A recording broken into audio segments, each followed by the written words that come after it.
I got my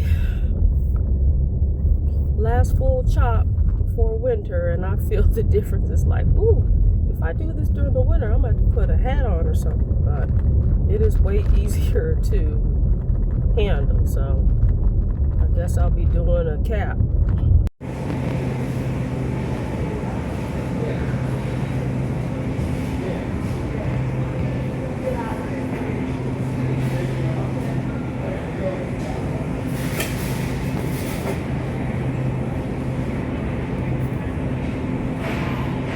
What has helped me along this journey that I've found very helpful is the value of certifications. So one of the certifications that I decided to get was the CPR BLS certification, American Heart Association. I already had American Red Cross from working the K through 12 job. So the value of getting that certification is it allowed me to get a PRN job at a hospital teaching classes. Of course, my RN license and my Bachelor of Nursing helped a lot. It helped a whole lot. But that certification was a big part of it too. So I would say getting some kind of certification that you could use to work at a hospital. Some examples are, well, for me, an example is a CPR certification. I had also debated, and if you are working in health spaces and you're thinking of semi-retiring or whatever, you might consider getting a health coach certification.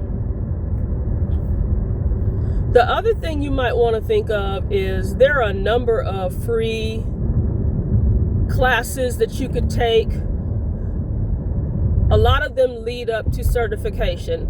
And I haven't fact checked this, but I'm always seeing advertisements from places like Google that offer things with project management. Think of that. Think of Google, Salesforce types of classes if you are good at project management, because people will hire you freelance contract to do things like that. So I've talked about the different certifications, all right? The other thing that you could think about doing is applying for temporary contract work. A lot of times the contracts can be 3 months, 6 months, even 1 year. And there are a number of places that you could apply for. You could type in temporary contract work for federal government, state government, the county. Do something like that, okay? The advantage of these types of jobs is, for me, if it's a part-time job, you're working less hours and you're making more money. So maybe instead of working 5 days a week at a retail place, you could work 1 day a week for a specific contract job, or 1 or 2. But what's important is to make sure your hours stay below the income limit. So I think contract work has been wonderful for me. I recently got a contract job, which I'm heading to now, and it is in the public health space. Before I worked in K through 12, I was a public health nurse for a number of years. So this is another tip. When you're working a job, you need to think about the exit door while you're working the job. If you're going to decide to go on survivor benefits or Social Security benefits. And one thing I decided to do was get a degree where I knew that I could most likely use it during semi-retirement. So the public health master's in public health degree was very instrumental in me getting this contract job. So another tip would be to look at the kind of qualifications you already have and make them apply to a contract job, and start looking at different jobs. Even if you don't apply, save it in the job thing and start following certain companies to see what they have. This company that I'm working for now, they always have the job posted, and it was always full-time. And I said to them, I'm interested in part-time work. I had the recruiter, and by the way, I never spoke to a recruiter. It was all virtual. It was through, dare I say, it was through Indeed. Now, I've applied for other jobs on LinkedIn and other places too. The hospital job I have, I applied for on LinkedIn and Indeed. But anyway, so I stuck with it with this contract place, and eventually I found a job where it was maximum 9 hours a week, or it was kind of like guaranteed 9 hours a week, kind of like that. So, yeah. And I saw another company that I haven't vetted it yet, but it is a company that is run, it's a holding company.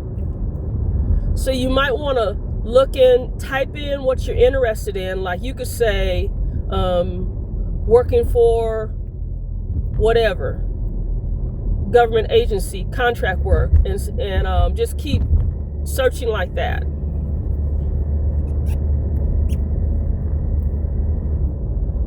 And to be honest, there's a lot of the scientists and a lot of the public health workers with the CDC and a lot of the other organizations. I have been seeing openings with this specific holding company.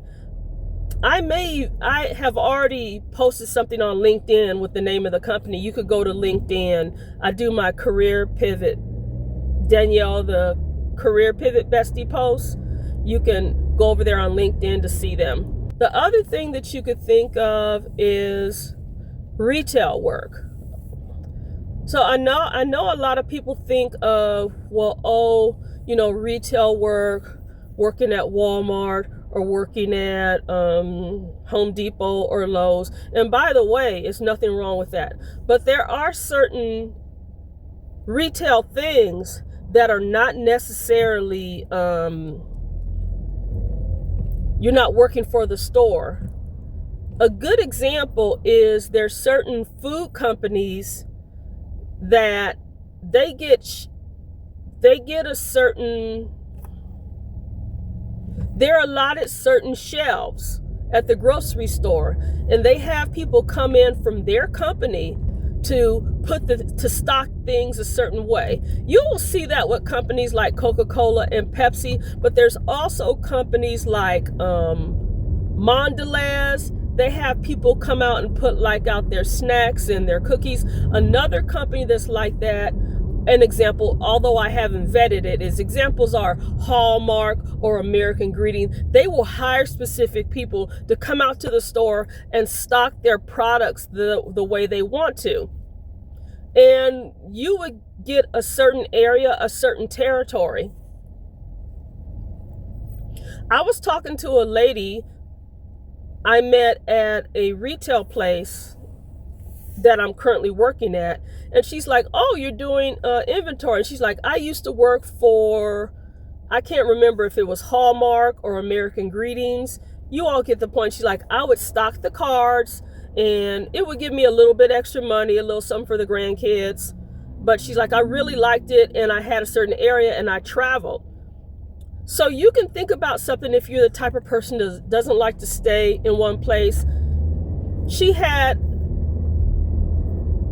the area where the store I work at right now is. And she said she loved it because the people were all nice and everything. So you can think about that area of retail. Okay. So now since we're in retail, another option is to work in an actual retail store. And I mean, you could do cashier work or you could do stock work. That's an option, okay? There's pros and there's cons. So I would say for me, I like inventory work because you're going to be moving around. Some people might not like this aspect. You're moving around and it's kind of like some physical work. You're not making a lot of money, which is a good thing. So you could combine that with a good paying contract job or certification job and get just enough money not to go above the income limit. So you might be able to do that once a week, a couple times a month, or just during the holiday seasons like around the 31st of October, around Thanksgiving, around Christmas, Hanukkah, New Year's, around that time. They might have you come in to switch out some displays around Valentine, Easter, Mother's Day. There are certain times when they have to switch out displays. And if you go ahead and work during the holiday season, you're not regular staff. So they might have you come in every now and then, but not on a regular basis. So that's something else that you could do, okay? Another thing that you could do, and this does take some planning, if you have specific skills that are marketable, you can set up your own LLC and offer your services. So you're saying, well, what kind of services can I offer? Well, if you've already worked a traditional job, you can think, well, what kind of skills do I currently have that I could switch it and turn it into income? Now, of course, when you do this, you have to think about insurance and all kind of things like that. I am a nurse, but the LLC I have, I don't offer nursing services because that goes with certain liabilities. You have to have insurances, you have to have the business, attorneys, all this stuff. So mine relates to CPR certification, basic life support certification, first aid, etc., etc. Now, the advantage of that is I can get my own service. I can offer my own services through my business. And something else that you can do that to me isn't very lucrative, but it has its advantages of if you need a certain number of certifications to stay active, is to go work for another contract company just enough to meet the minimum requirements to keep a certification. So I have worked with at least one contract company. I don't particularly like it because you have sometimes you might have up to 12 people in there doing a class, and to me it's just too much work for only like $110, $150. Most of the time it was $110. Although they're not dishonest people, it just doesn't pay a lot. So the only way that you're going to make money on that is to do numerous classes, okay? But that also has an advantage.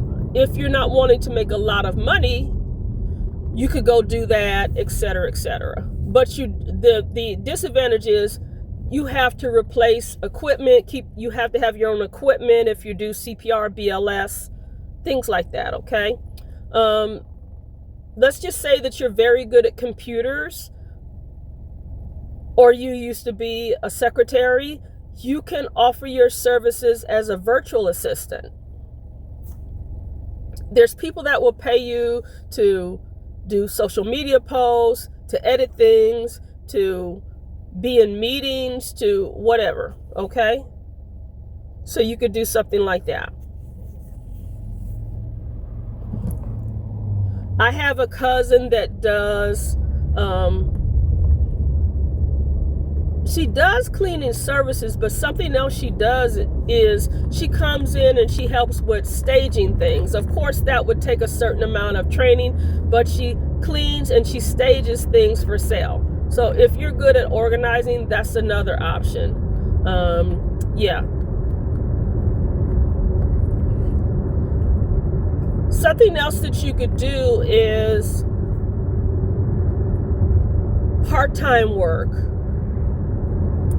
It might be, let's say you work with a company and you've retired, but they might have you come back periodically as a substitute. Or you see that a lot in the education spaces, although I definitely wouldn't suggest education space because you're trying to have peace. So another example would be being an admin assistant or doing calls on a temporary basis, or coming in if somebody's on leave or something like that. So you're not going to be doing the work all the time. So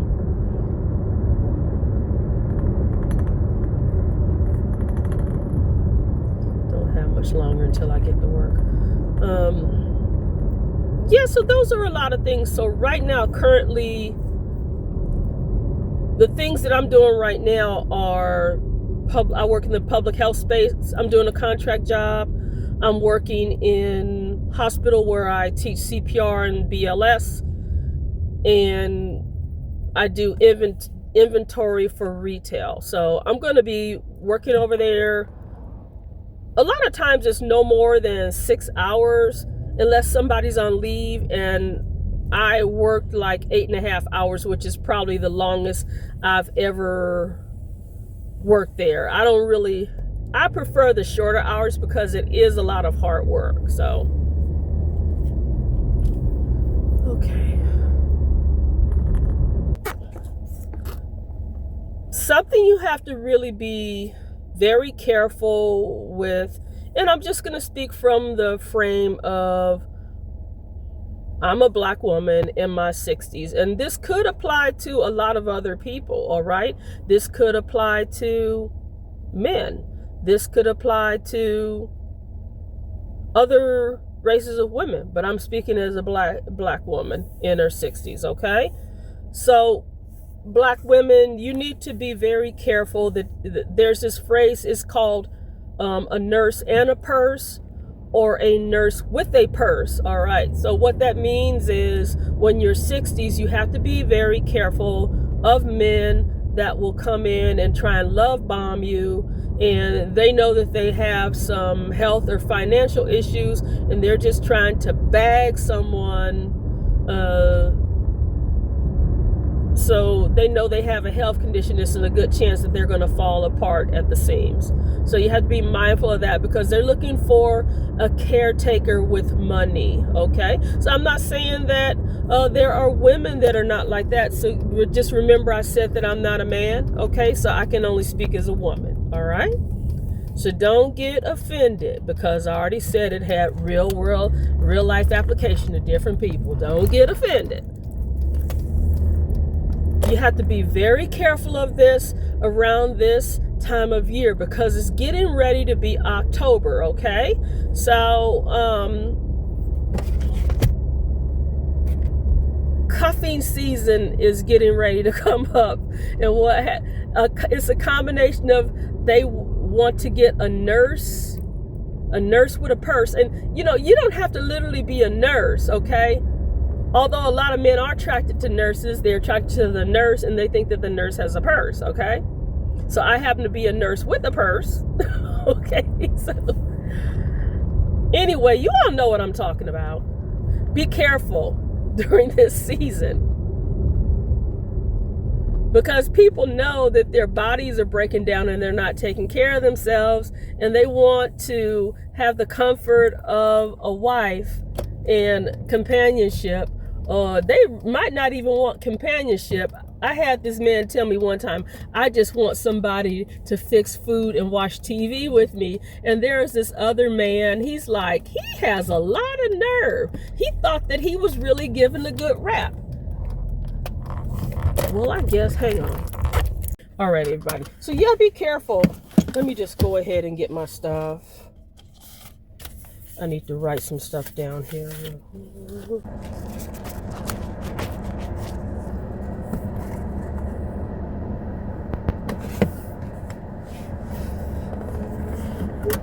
Leaving out of the Kroger, I ended up I got some Dawn dishwashing liquid. I got some soft soap to go in soap dispensers. Make sure everybody's hand washing. And I got a Gold Bond.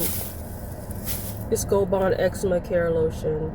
They have some that's targeted for people with diabetes, and then they have all these other ones, but I just happen to get that one.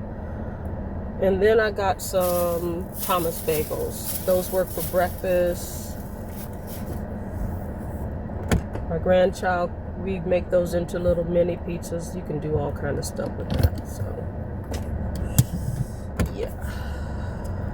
People are like, oh, well, it's not whole grain. You know what? So what? So what?